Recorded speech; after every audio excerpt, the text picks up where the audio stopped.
Welcome everyone to Apprentice III Lesson 1. In this course, you will continue using your left hand and also learn more and more skills as you progress in these lessons. Alright then, let's begin this lesson. Before we begin this lesson, let's start with a quick reminder of what you learned in Apprentice II. You learned what are whole notes and whole rests, half notes and half rests, and eighth notes and eighth rests. You also learned what intervals are and began to play your first 5 notes with your left hand. There's a small test in your printable to check whether you're qualified for Apprentice III. Feel free to pause the video. In this course, you will learn a new note with your left hand and right hand. You will also learn your 4th and 5th rhythm and also learn a new position with your left and right hand.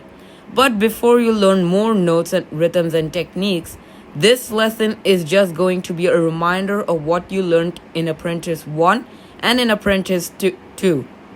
Alright then, let's begin.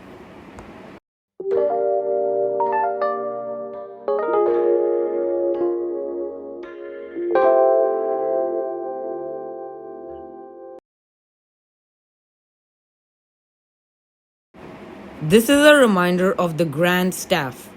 We learned that the grand staff has notes that are composed on them. If you add a higher note, it makes a higher noise, and if you add a lower note, it makes a lower noise.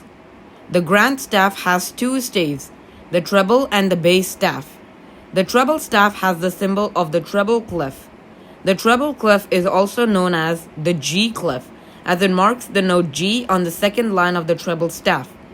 The bass staff has the symbol of the bass clef, or the F clef, as it marks the note F on the 4th line of the bass staff. The bass and the treble staff are not just separate, but are connected together with a bar line and a brace, and that is when we know that this is the grand staff. When you're reading sheet music, you probably notice these lines here. These lines are called bar lines, and they separate notes between measures or bars. This is a reminder of how to remember notes on the staves. Remembering notes on the staves can be a bit tricky if you're a beginner pianist. An easy way to remember this is to memorize a simple mnemonic. Actually, 4 mnemonics, 2 for the bass staff and 2 for the treble staff. The treble clef line notes are labeled from bottom to top, known as E, G, B, D, F. The mnemonic stands for every good bird does fly, or every good boy does fine. Both are accepted. The treble clef space notes are labeled from bottom to top, known as FACE. The mnemonic stands for Father always comes early. The bass clef line notes are also labeled from bottom to top, known as G, B, D, F, A. The mnemonic stands for Great Big Dogs Fight Animals. The bass clef space notes are also labeled from bottom to top, known as ACEG. The mnemonic stands for All Cars Eat Gas, or All Cows Eat Grass. Both are accepted.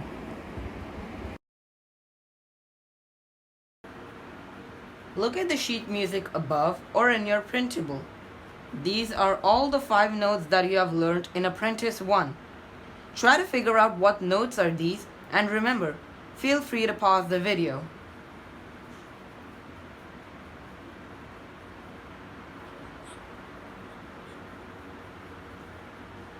Alright, let's see the answers.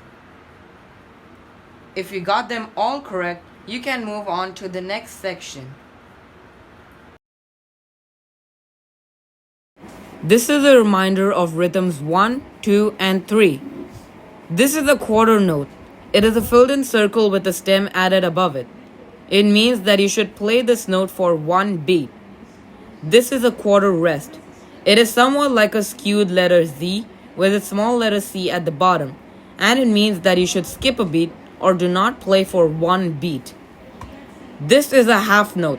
It is an empty circle with a stem added above it. It means that you should play this note for 2 beats. This is a half rest. It is a rectangle placed above the third line in the staff, and it means that you should not play for 2 beats. This is a whole note. It is just an empty circle with no stem. It means that you should play this note for 4 beats. This is a whole rest.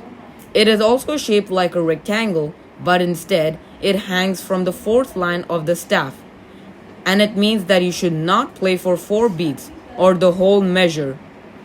This is an 8th note. It is a filled-in circle with a stem added to it, which has a flag added to the stem. Often, when playing 8th notes, they usually come in pairs and are grouped together like this. As you can see, the flag on both the 8th notes is turned into one line. 8th notes are double the speed of quarter notes, meaning that you should play them twice as fast as quarter notes. This is an 8th rest. It almost looks like a number 7 with a little circle added at the top left. An 8th rest means that you should not play for half the length of a quarter rest. For example, 2 8th rests make a quarter rest, and 4 8th rests make up a half rest. Look at the sheet music above or on your printable. I want you to try and repeat what I am playing. First, listen to me play, and when you see the notes appearing on the screen, try and play them when the line touches the note. Let's begin.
This is a reminder of the fingering. When playing the keyboard, each finger has a number between 1 to 5. Number 1 is always your thumb, and number 5 is always your pinky finger. 2 is your index finger, 3 is your middle finger, and 4 is your ring finger. This will apply to both the right hand and the left hand. Look at the sheet music above or in your printable. These are all the 5 notes that you have learned in Apprentice II. Try to figure out what notes are these, and remember, feel free to pause the video.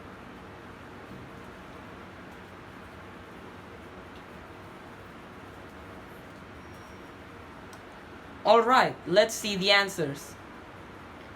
If you got them all correct, you can move on to the next section.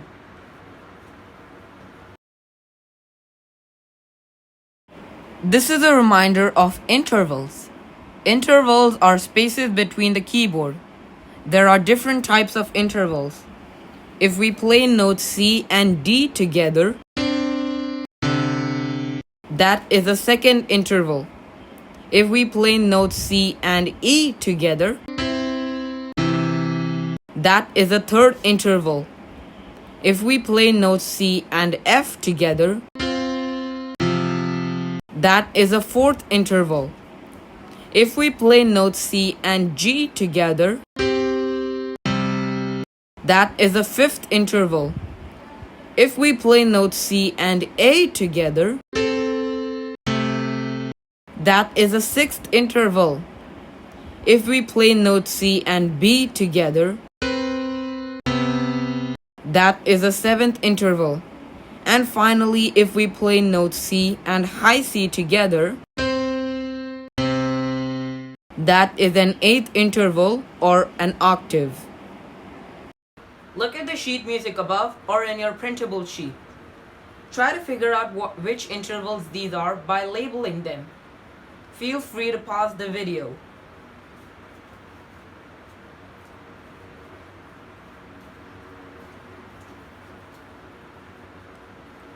Alright, let's see the answers. If you got them all correct, you can move on to the next section. Now that you have learned the different types of intervals, let's practice playing them. Now you haven't learned notes A, B and high C yet, so we will skip the 6th, 7th and the 8th interval for now. Look at the sheet music above. First, listen to me play the interval or intervals when there is an empty bar. Once you see the interval or intervals appearing, try and play them when the line touches the notes. Alright then, let's begin.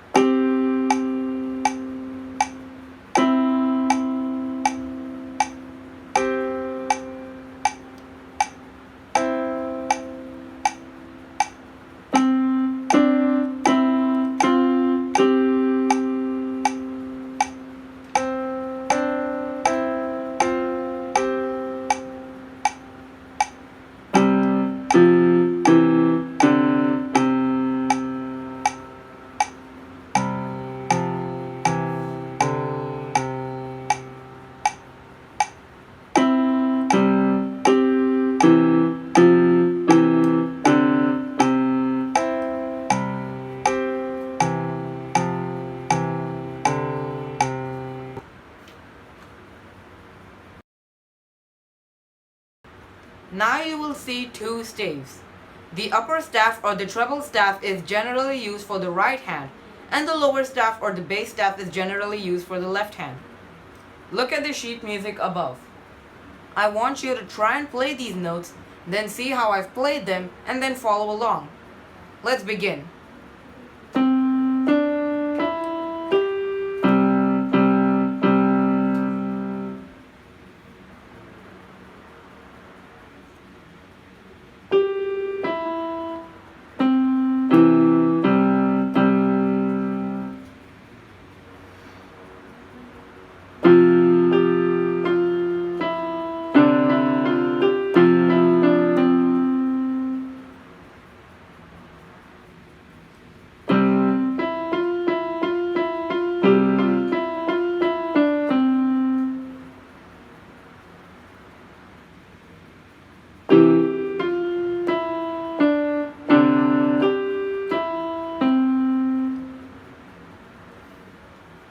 Now that you are done with the first exercise, look at this sheet music. First, listen to me play when there is an empty bar. Once you see the note appearing, try and play them when the line touches the note. Alright then, let's begin.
Now that you have finished learning this reminder lesson, you are now ready to move on to Apprentice III Lesson 2.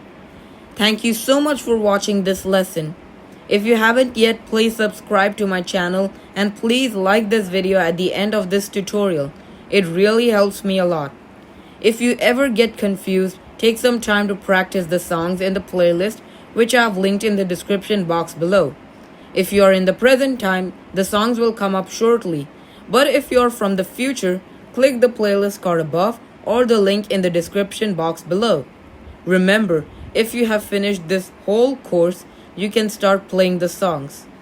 Thanks for watching and see you soon. Okay, if you're ready for lesson 2, click here now.